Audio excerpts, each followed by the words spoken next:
구름기둥과 불기둥.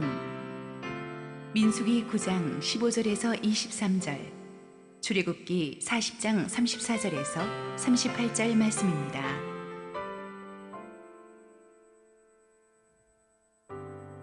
성막을 세운 날에 구름이 성막, 곧 증거의 성막을 덮었고, 저녁이 되면 성막 위에 불 모양 같은 것이 나타나서 아침까지 이르렀으되, 항상 그러하여 낮에는 구름이 그것을 덮었고 밤이면 불 모양이 있었는데, 구름이 성막에서 떠오르는 때에는 이스라엘 자손이 곧 행진하였고, 구름이 머무는 곳에 이스라엘 자손이 진을 쳤으니, 이스라엘 자손이 여호와의 명령을 따라 행진하였고 여호와의 명령을 따라 진을 쳤으며, 구름이 성막 위에 머무는 동안에는 그들이 진영에 머물렀고, 구름이 성막 위에 머무는 날이 오를 때에는 이스라엘 자손이 여호와의 명령을 지켜 행진하지 아니하였으며, 혹시 구름이 성막 위에 머무는 날이 적을 때에도 그들이 다만 여호와의 명령을 따라 진영에 머물고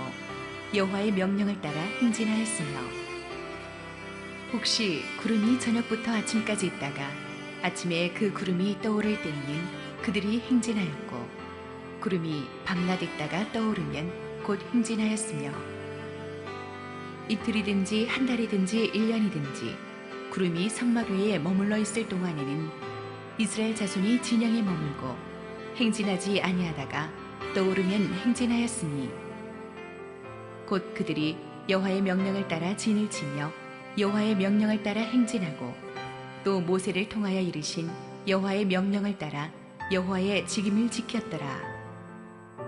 구름이 회막에 덮이고 여호와의 영광이 성막에 충만하매, 모세가 회막에 들어갈 수 없었으니 이는 구름이 회막 위에 덮이고 여호와의 영광이 성막에 충만함이었으며, 구름이 성막 위에서 떠오를 때에는 이스라엘 자손이 그 모든 행진하는 길에 앞으로 나아갔고, 구름이 떠오르지 않을 때에는 떠오르는 날까지 나아가지 아니하였으며, 낮에는 여호와의 구름이 성막 위에 있고 밤에는 불이 그 구름 가운데 있음을 이스라엘의 온 족속이 그 모든 행진하는 길에서 그들의 눈으로 보았더라.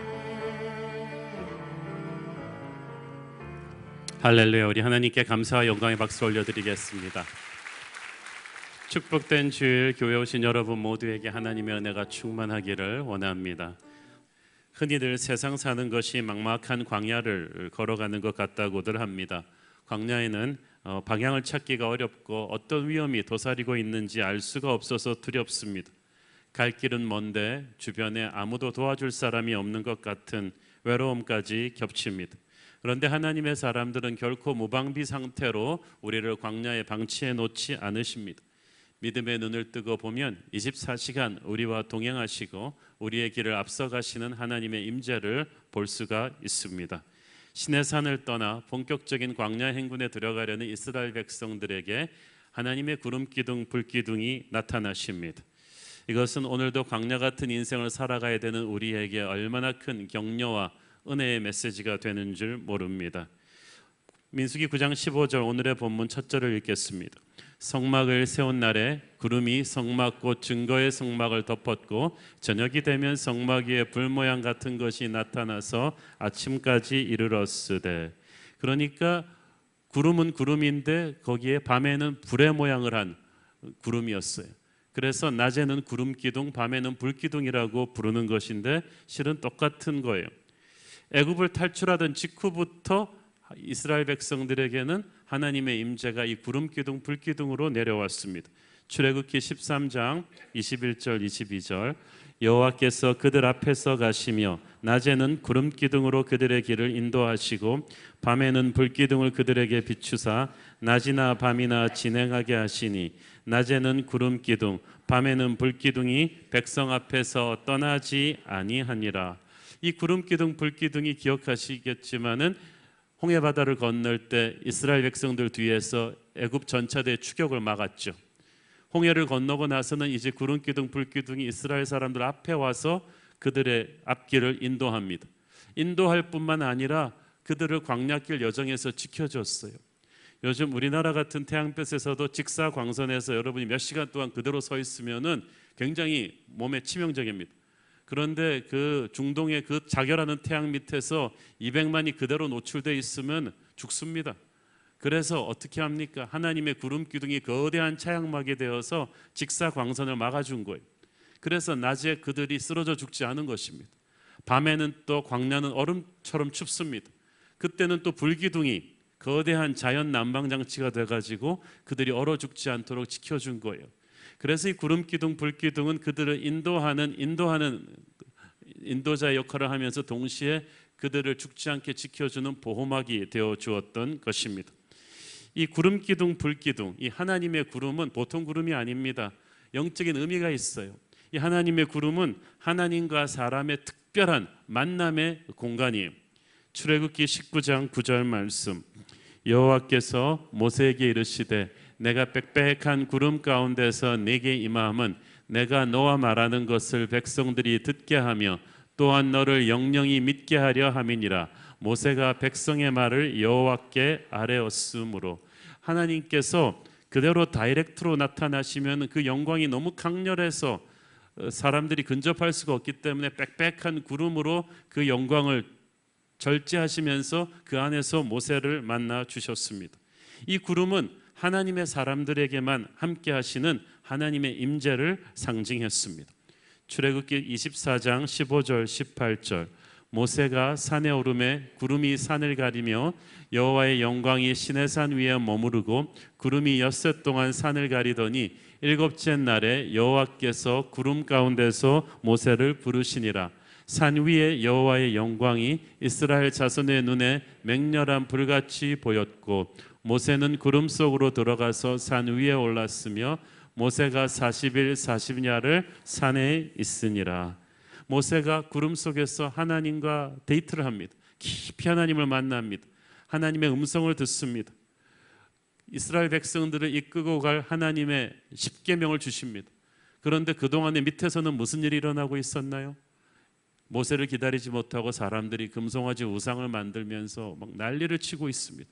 그러나 모세는 조용히 구름 속에서 하나님의 말씀을 받았습니다. 모세는 몰랐지만 하나님은 이스라엘 백성들이 그러고 있는 걸 알았어요. 그렇지만 하나님은 모세와 함께하는 시간에 충분히 모세에게 말씀하셨습니다. 여러분, 세상이 아무리 시끄러워도 여러분은 충분히 하나님의 말씀을 들어야만 합니다. 주님의 임재 가운데 깊이 머물러야만 합니다. 그 뒤 모세가 내려와서 그 광경을 보고 금송아지 우상 숭배 광경을 두고 분노해서 십계명을 집어던져서 우상을 부수고 주동자들을 처벌하죠. 그리고 다시 올라와서 40일 밤낮을 또 하나님의 음성을 듣습니다. 그때는 회복하고 재충전하는 음성이었어요. 하나님의 사람은 이렇게 기도하고 하나님의 임재 앞에 머물렀다가 세상에 갔을 때 뜻밖의 현실이 기다리고 있을 수가 있어요.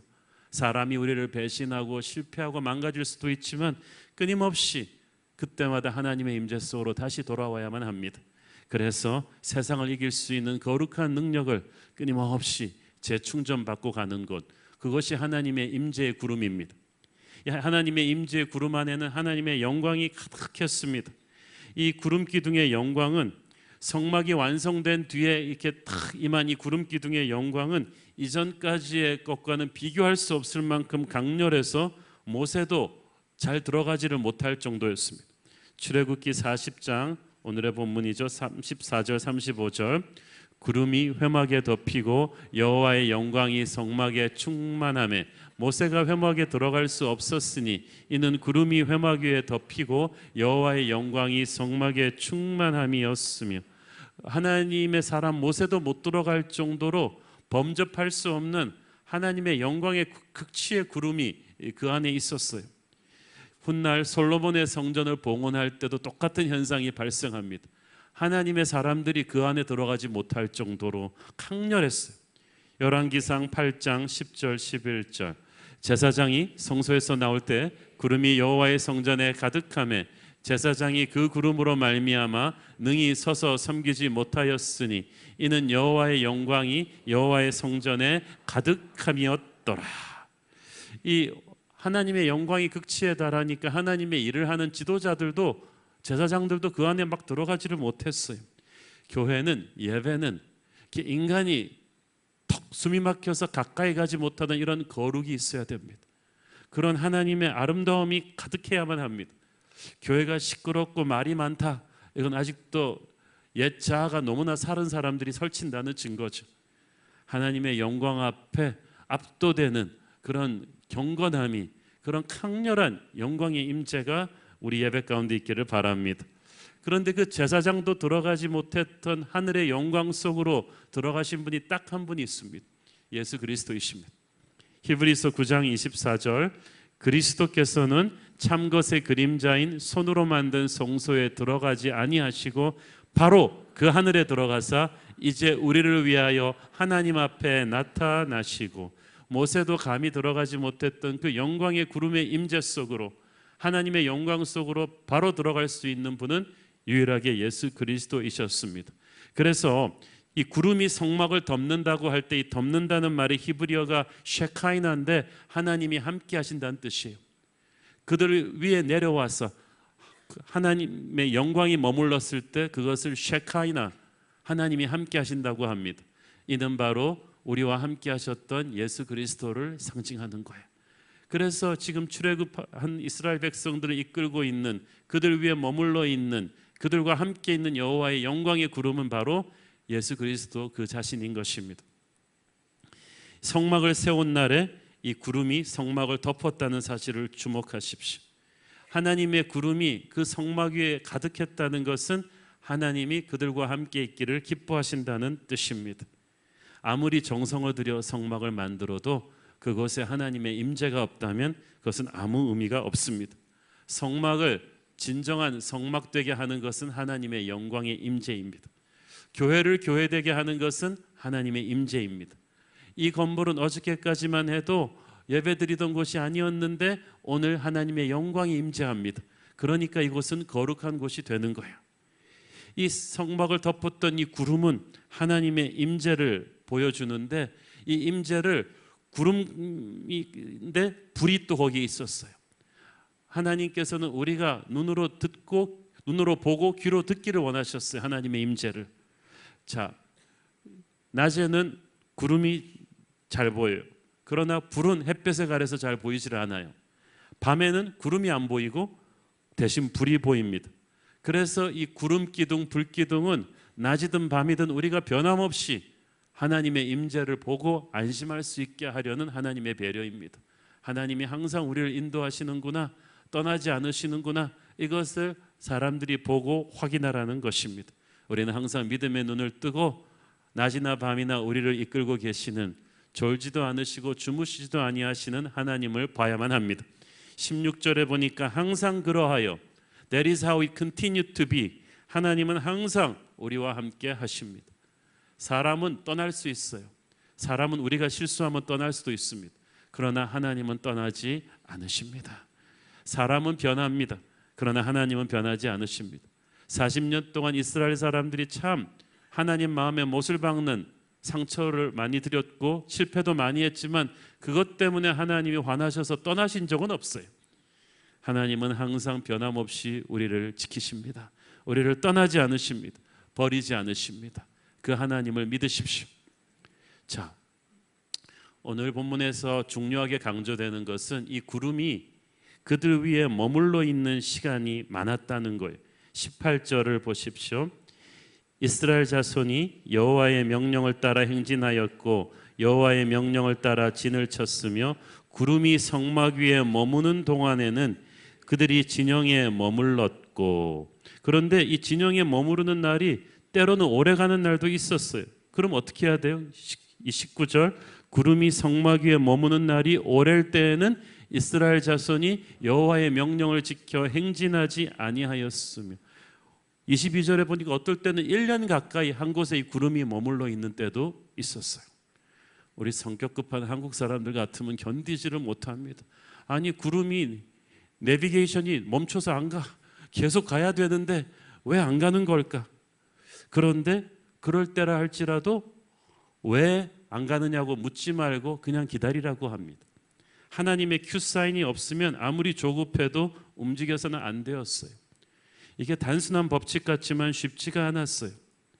이스라엘 백성들은 최대한 빨리 약속의 땅에 들어가고 싶은 생각을 내려놓아야만 했기 때문입니다. 약속의 땅에 들어가는 거 하나님의 뜻입니까? 아닙니까? 하나님의 뜻입니다. 하나님이 주신 비전입니다. 그러나 하나님이 주신 비전이라 할지라도 하나님의 때가 아니면 나의 타이밍에 따라서 갈 수는 없다는 거예요. 하나님의 꿈은 반드시 이루어집니다마는 하나님의 때에 이루어집니다. 하나님은 그걸 우리가 받아들일 수 있는 훈련을 시키시는 것입니다. 구름이 한 곳에 오래 머물러 있으면 사람들이 조급하고 불안하고 염려가 많아졌을 거예요. 그래도 기다려야만 했습니다. 구름이 머물러 있는 시간은 하나님께서 우리에게 안식을 주시고 페이스 조절을 시키시는 시간이에요.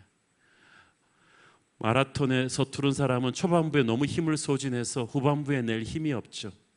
초반부에 그냥 흥분한 마음으로 빨리 약속의 땅에 가고 싶다. 그래가지고는 이 장기적인 레이스를 감당하지 못해요. 하나님이 그래서 이 구름을 통해서 이스라엘 사람들의 스피드를 조절하십니다. 하나님께서 우리의 인생의 템포도 조절하시는 줄을 믿습니다. 아무리 하나님의 뜻이라 해도 성급하게 서둘러서는 안 됩니다. 하나님의 뜻에 하나님의 리듬에 나를 맞출 수 있는 훈련을 하는 것, 그것이 구름이 머무는 시간의 첫 번째 의미입니다. 구름이 머무는 시간의 두 번째 의미는 그 시간은 성령이 나를 채우는 시간입니다. 성막위에 임한 구름은 우리와 항상 함께 하시는 하나님의 성령입니다. 하나님의 구름 기둥이 머물렀다는 것은 하나님의 성령이 그곳에 빽빽하게 머물렀다는 거예요. 하나님의 성령은 어떤 특정 공간에 특정한 때에 특정한 하나님의 백성들 위해 머무르시는 때가 있습니다. 그리고 그때는 엄청난 영적인 기적이, 영적인 대역사가 이루어질 때입니다. 마가의 다락방에 120 성도 위에 하나님의 성령이 오순절 불같은 성령이 머물렀을 때 그들은 사도행전의 거대한 세계 복음화로 나가는 일꾼이 되었습니다. 오늘 이 시간 위에 하나님의 성령이 여러분 위에 머물러 있음을 믿습니다. 이 하나님의 구름의 임재 가운데서 이 예배의 시간에 하나님의 성령이 우리를 채우고 있습니다. 하나님의 성령이 임하실 때는 새로운 생명이 들어오는 때입니다. 하나님께서 사람을 만드시고 코에 생기를, 성령을 불어넣으시니까 사람이 살아서 뛰기 시작합니다. 성령이 임하실 때 우리의 죽었던 영혼이 다시 살아나는 줄을 믿습니다. 시편 104편 30절, 주의 영을 보내어 그들을 창조하사 지면을 새롭게 하시나이다. 지면이, 우리의 땅이 성령이 들어오면 새롭게 된다는 거예요. 우리 여러분의 죽어있는 사업터가, 죽어있는 육체가, 죽어있던 관계가 성령의 생기가 들어오면 다시 살아나게 될 것입니다. 구름이 머물러 있는 시간은 하나님의 생기가, 성령께서 우리를 다시 살리는 시간인 줄로 믿습니다. 성령 충만의 시간이요, 성령 세례의 시간이며 성령의 기름 부으심의 시간입니다. 세 번째로 구름이 머물러 있는 시간은 하나님이 나를 품으시고 만져주시는 시간입니다. 성경에 보면 하나님께서 우리를 품으신다는 말이 자주 나옵니다. 창세기 1장 2절을 보십시오. 땅이 혼돈하고 공허하며 흑암이 깊음 위에 있고 하나님의 영은 수면 위에 운행하시느니라. 하나님의 영, 성령께서 수면 위에 운행했다고 돼 있는데 이 원어적인 의미로 보면은 독수리의 날개로 품는 것 같은 걸 말합니다. 흑암과 혼돈에 가득 찬 세상을 하나님의 성령의 날개로 품으니까 이 아름다운 질서 있는 세상이 태어납니다. 신명기 32장 10절 12절 보십시오. 여호와께서 그를 황무지에서 짐승이 부르짖는 광야에서 만나시고 호위하시며 보호하시며 자기의 눈동자같이 지키셨도다. 마치 독수리가 자기의 보금자리를 어지럽게 하며 자기의 새끼 위에 너풀거리며 그의 날개를 펴서 새끼를 받으며 그의 날개 위에 그것을 엎는 것 같이 여호와께서 홀로 그를 인도하셨고 그와 함께한 다른 신이 없었더라. 여기서 나오는 모습도 똑같아요. 하나님이 독수리의 날개로 그 새끼를 품고 날개 위에 얹어서 데려가는 것처럼 하나님께서 광야길에 지친 하나님의 백성들을 품어서 다시 살려주시는 거예요. 세상에서 놀다가 지친 아들이 울면서 집으로 와도, 친구들과 얻어맞고 와도, 배고파서 와도 엄마 품에 안겨오면 모든 것이 해결이 됩니다. 엄마가 안고 토닥거려주고 밥 먹여주고 싸매어주면 그 아들은 다시 힘을 얻고 나가듯이 광야의 구름은 어머니와 같은 하늘아버지의 날개품으로 우리를 품으시는 때인 줄을 믿습니다. 우리가 아무리 세상이 사납게 우리를 괴롭혀도 그 하나님의 날개품에 들어가 있으면 우리는 다시 살아나게 되는 것입니다. 하나님의 구름 위에 머물러 있는 시간은 하나님께서 우리에게 축복과 능력의 말씀을 주시는 시간입니다. 구름 속에서 모세는 하나님의 말씀을 들었듯이 하나님께서는 영광의 구름을 펼치실 때마다 하나님의 사람을 말씀으로 세우십니다. 예수님께서 공생애를 시작하실 때 하늘문이 열리고 그 영광의 구름 속에서 하늘아버지의 음성을 듣습니다. 누가복음 3장 21절 22절 백성이 다 세례를 받을세 예수도 세례를 받으시고 기도하실 때 하늘이 열리며 성령이 비둘기 같은 형체로 그의 위에 강림하시더니 하늘로부터 소리가 나기를 너는 내 사랑하는 아들이라 내가 너를 기뻐하노라 하시니라. 아멘. 이 음성을 듣고 바로 그 다음 사건에 예수님은 광야에서 마귀의 시험을 받으십니다.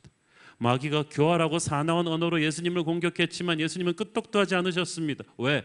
바로 직전에 영광의 구름 속에서 하늘아버지의 음성을 들었거든요. 여러분이 하나님의 축복의 말씀, 능력의 말씀을 듣고 마귀의 말을 들으면 마귀의 말이 들어오지가 못합니다. 세상의 사나운 언어가 여러분을 건드리지 못합니다. 구름은 바로 그런 것입니다.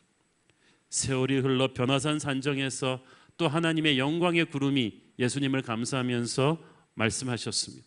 누가복음 9장 34절 35절 이 말할 즈음에 구름이 와서 그들을 덮는지라 구름 속으로 들어갈 때에 그들이 무서워하더니 구름 속에서 소리가 나서 이르되 이는 나의 아들 곧 택함을 받은 자니 너희는 그의 말을 들으라 하고 이 구름 구약에 나타났던 그 빛나는 하나님의 임재의 구름 속으로 제자들과 예수님이 끌려 들어간 거예요. 거기서 하나님의 축복의 말씀이 주님께로 쏟아졌습니다. 그래서 주님은 바리새인들 서기관들이 아무리 독한 말로 주님을 공격해도 소용이 없었어요. 여러분 세상은 우리를 끊임없이 비판하고 깎아내리고 기죽이는 거짓된 말을 퍼부을 것입니다. 그러나 여러분이 하나님의 구름 속으로 하나님의 영광의 임재 안으로 들어가면 하나님은 우리를 축복하시고 인정하는 말을 해주실 것입니다. 내 사랑하는 자요 내 기뻐하는 자라고 하십니다. 하나님의 축복과 능력의 말씀에 흠뻑 젖어서 나오면 세상의 그 어떤 사나운 말이 저와 여러분을 건드리지 못할 줄로 믿습니다. 하나님은 구름 위로 하나님의 백성을 덮으실 때 그 가운데서 깊은 교제를 통해 영적 리더들을 세워가십니다. 출애굽기 33장 9절 모세가 회막에 들어갈 때에 구름 기둥이 내려 회막문에 서며 여호와께서 모세와 말씀하시니 이 모세와 하나님이 깊은 데이트를 하시는 곳이 바로 그 회막이었습니다. 모세는 일을 위해서 들어간 것이 아니에요. 하나님과 만나는 것이 좋아서 계속 하나님을 깊이 교제한 것입니다. 모세는 한 번 들어가면은 보통 40일, 밤낮 또는 일주일, 2주일, 며칠씩 깊이 충분히 하나님의 임재 앞에 머물렀습니다. 그는 하나님의 구름 속에서 하나님과 교제하는 시간을 대충 해치우지 않았습니다. 오늘 우리 생각에는 이게 시간 낭비 같죠. 기도하는 시간, 예배하는 시간이 시간 낭비 같죠. 그래서 기도는 짧게 하고 회의는 길게 하고 싶죠. 빨리 일하고 싶죠. 그렇게 해서 문제를 해결할 것 같은데 그렇게 해결한 문제는 반드시 사고가 나요. 그러나 하나님의 임재 앞에 충분히 머무르며 영적으로 충분히 채워지는 시간을 가지고 움직이면 하나님께서 우리가 설칠 때보다 훨씬 빠르고 훨씬 놀랍고 훨씬 강하게 역사하실 줄로 믿습니다. 소양강 댐을 만들고 3년 동안을 방류하지 않았습니다. 충분히 채워지기까지 기다린 거죠. 하나님의 사람은 반드시 하나님의 이 영광의 구름의 임재 가운데 깊이 채우시고 움직이게 하십니다. 이런 깊은 영적인 교제가 모세로부터 다시 후계자 여호수아에게로 이어진 거예요. 출애굽기 33장 11절 사람이 자기의 친구와 이야기함 같이 여호와께서는 모세와 대면하여 말씀하시며 모세는 집으로 돌아오나 눈의 아들 젊은 수종자 여호수아는 회막을 떠나지 아니하니라. 자, 모세의 어시스턴트였는데 여호수아가 자기 잡은 보스가 퇴근하면 같이 퇴근하는데 모세는 갔는데 여호수아는 회막을 떠나지 않았어요. 그는 모세 하나님과 직접 만나고 교제하고 싶었던 거예요. 이것이 여호수아의 위대한 점입니다. 이스라엘 사람들은 필요할 때만 하나님을 만났어요. 그러나 여호수아는 그렇지 않았어요. 이스라엘 사람들은 모세의 입에서 나오는 말이 하나님의 말씀이라고 확신하면서 그 말을 받았기 때문에 그들 마음속에는 항상 모세와 하나님이 섞여 있었어요. 그러나 여호수아는 달랐어요. 모세가 집에 간 뒤에도 회막에 남아서 그는 하나님과 깊이 교제했기 때문에 모세 하나님이 아닌 자신의 하나님과의 체험이 있었어요. 그러니까 모세가 죽은 다음에도 여호수아는 흔들림 없이 약속의 땅을 정벌할 수 있었던 것입니다. 그렇게 축적된 하나님과의 깊은 관계가 있기 때문에 훗날 가나안 땅을 정탐하고 온 다른 10 정탐군과는 달리 여호수아는 담대하게 이 약속의 땅을 정벌할 것을 주장할 수 있었던 거예요. 다른 사람들은 문제를 잘 알았지만 여호수아는 하나님을 잘 알았어요. 그는 모세처럼 깊이 하나님의 영광의 구름 속에서 하나님과 만나는 습관을 쌓으면서 영적인 내공이 축적되어 있었기 때문에 태산 같은 큰 일도 감당할 수 있는 능력이 주어졌던 것입니다. 하나님은 그렇게 하나님의 지도자를 만드십니다. 모세도 여호수아도 그러니까 둘 다 정치적인 사람이 아니에요. 여호수아는 모세한테 줄 잘 서가지고 지도자 된 사람이 아니에요. 여호수아는 하나님과 다이렉트로 만난 경험이 있어요. 하나님은 이렇게 하나님과 깊이 교제하는 사람을 영적 지도자로 세우시고 사람들에게 그를 따르게 하십니다. 민수기 9장 23절 곧 그들이 여호와의 명령을 따라 진을 치며 여호와의 명령을 따라 행진하고 또 모세를 통하여 이르신 여호와의 명령을 따라 여호와의 직임을 지켰더라. 사람들이 하나님처럼 모세를 순종한 거예요. 사람들이 여러분의 리더십을 따르게 하고 싶습니까? 하나님과 깊이 교제하십시오.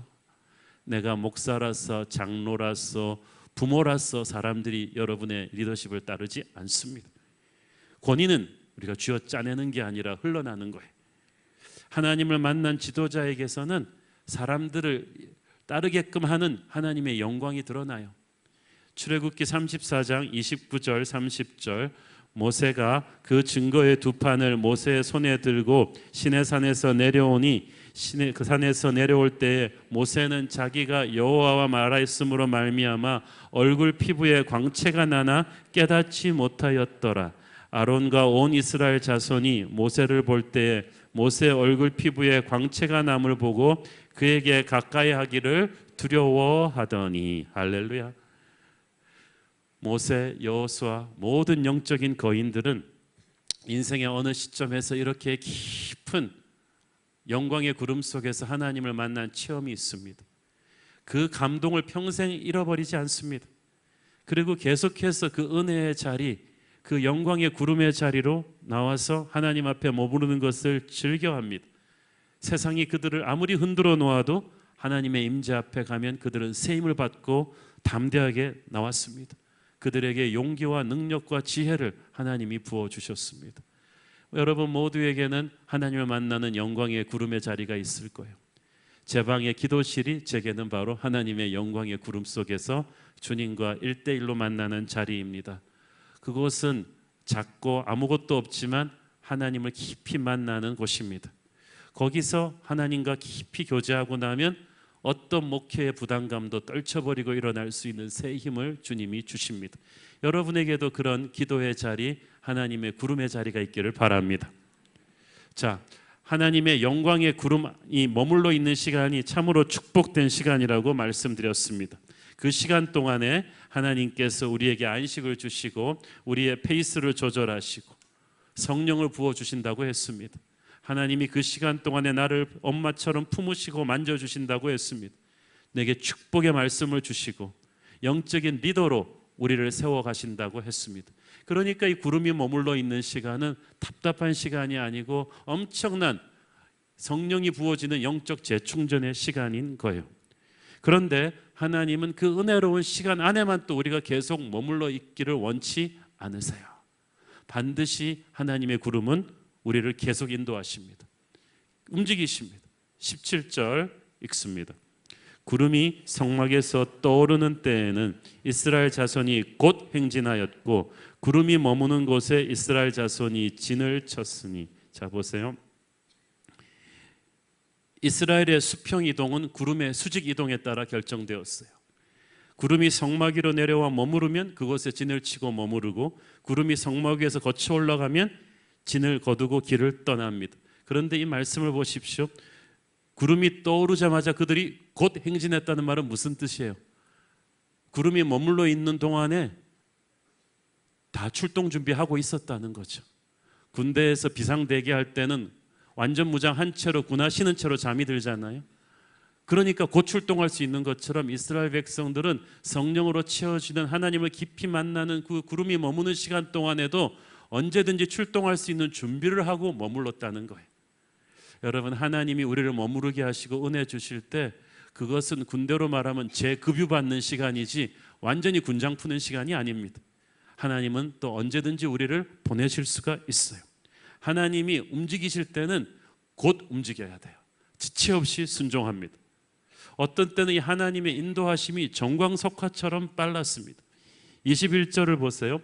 혹시 구름이 저녁부터 아침까지 있다가 아침에 그 구름이 떠오를 때에는 그들이 행진하였고 구름이 밤낮 있다가 떠오르면 곧 행진하였으며.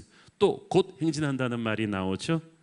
생각해 보세요. 그토록 힘들게 와서 텐트를 쳤는데 이제 저녁 때 와서 텐트를 쳤으면은 200만이 텐트 치기 얼마나 힘들어요.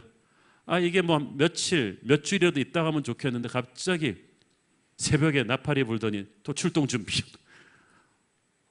분명히 1년씩 머무르는 때도 있었어요. 그때는 또 너무 안 가더니 이제는 또 하룻밤도 안 잤는데 바로 또 가라는 거예요. 하나님이 야속하게 느껴집니다. 아직 우리 피곤한데 지쳤는데 밥이나 좀 끓여 먹고 가게 하지 왜 이렇게 번갯불에 콩 구워 먹듯이 몰아붙이시나. 지난번에는 왜 이렇게 또 진드기같이 한 곳에 곧 있게 하시나. 그렇게 불평하던 사람들이 거꾸로 불평을 해요. 그러나 나쁜 환경일지라도 하나님의 큐사인이 떨어지면 반드시 순종해야 합니다. 이스라엘 백성들은 토를 달지 않고 바로바로 순종했습니다. 하나님께서 이스라엘 백성들에게 광야를 행군할 때 장거리 지도를 주지 않으셨어요. 지도가 필요가 없어요. 왜냐하면 지형이 맨날 바뀌어요. 광야라는 것이 그렇지 않습니까? 사막에 모래폭풍이 오면 어제까지 골짜기가 갑자기 산이 되어 있고 어저께까지 산이 갑자기 골짜기가 되어 있고, 지금 우리나라의 미래가 그렇지 않습니까?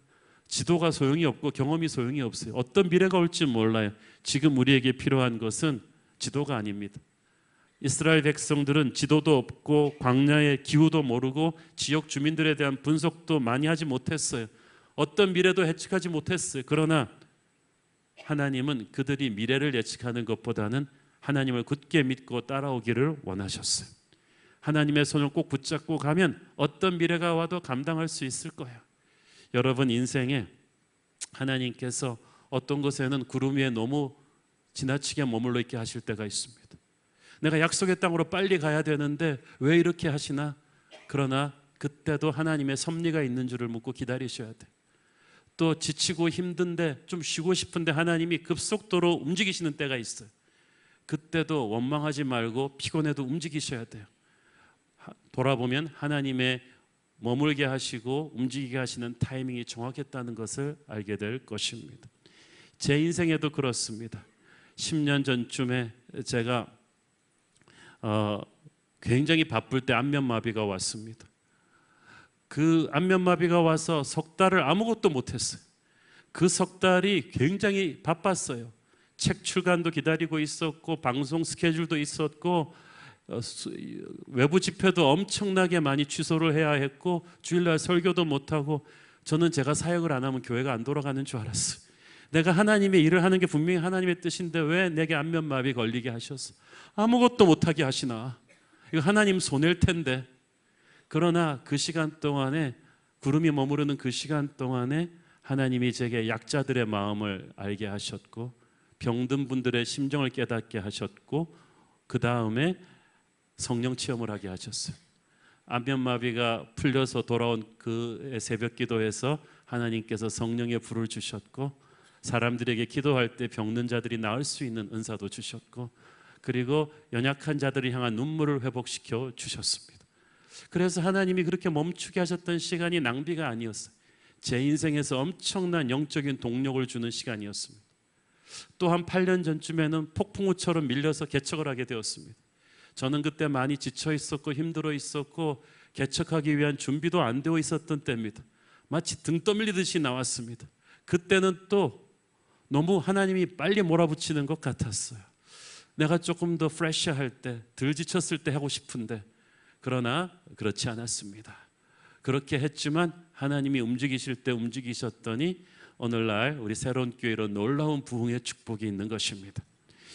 이 구름 기둥이 이스라엘을 인도한 이 법칙에는 멈춤과 행진의 병행이 있었어요. 출애굽기 40장 36절 37절, 구름이 성막 위에서 떠오를 때에는 이스라엘 자손이 그 모든 행진하는 길에 앞으로 나아갔고, 구름이 떠오르지 않을 때에는 떠오르는 날까지 나아가지 아니하였으며. 자, 보세요. 저는 이것을 come and go의 법칙으로 풀고 싶어요. 예수님께서 우리 인생을 인도하실 때 구름 기둥을 멈추게 하는 때가 있습니다. 그때는 예수님이 우리에게 come, 내게 오라. 너 수고하고 무거운 짐진 자들아 내게 와라. 진정한 안식을 경험해라. 기쁨을 맛보라고 내 인생에 브레이크를 걸어주는 때가 있습니다. 우리 생각에는 그게 굉장히 낭비 같아요.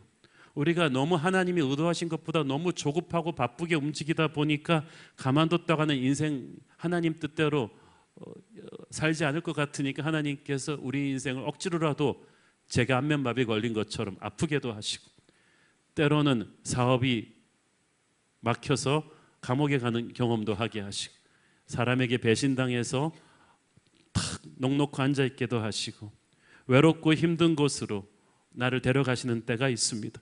그러나 그곳은 저주의 자리가 아닙니다. 지금 인생의 그 시점에 계시는 분은 힘을 내십시오. 오늘 하나님의 영광의 구름 속에서 하나님의 임재를 체험하십시오. 전에 못 듣던 하나님의 음성이 들릴 것이고 하나님의 위로와 치유의 음성이 들릴 줄로 믿습니다. 그렇지만 여러분을 언제까지 거기에 머무르게 하지는 않을 것입니다. Go! 하나님이 이제 움직이게 하시는 때가 있습니다. 예수의 깃발을 들고 예수의 이름으로 세상 속으로 보내시는 때가 있습니다. 그때는 또 지난번과는 달리 여러분이 나는 준비가 안 됐어요. 저 지쳤어요. 아직도 상처가 회복이 안 됐어요. 저 돈이 없어요. 안정이 안 됐어요. 이렇게 핑계하고 싶기도 할 것입니다만은 그걸 다 아시는 하나님께서 가라고 하실 때는 이게 하나님의 때이기 때문입니다. 이때는 순종하십시오. 준비가 완벽하게 돼서 움직이는 게 아니라 하나님이 가라고 할 때 움직이는 것입니다. 가면서 준비도 시켜주세요. 하나님은 우리 인생의 구름을 멈추게도 하시고 움직이기도 하시는 분이십니다. Come and go의 타이밍을 결정하십니다. 거기에 우리가 순종하면 균형 잡힌 영성을 갖추면서 영적인 내공이 쌓입니다. 그리고 그 과정에서 약속의 땅으로 우리는 조금씩 접근하고 있을 것입니다. 오늘도 하나님의 구름 기둥, 불 기둥이 저와 여러분을 지키고 인도하고 있음을 감사합니다. 기도하겠습니다. 사랑하는 아버지, 은혜를 감사합니다. 오늘도 우리 인생을 구름 기둥, 불 기둥으로 인도하시고 섭리하시는 하나님을 찬양합니다. 오직 주님의 임재 안에서 주님의 뜻을 따라 움직이게 하여 주옵소서.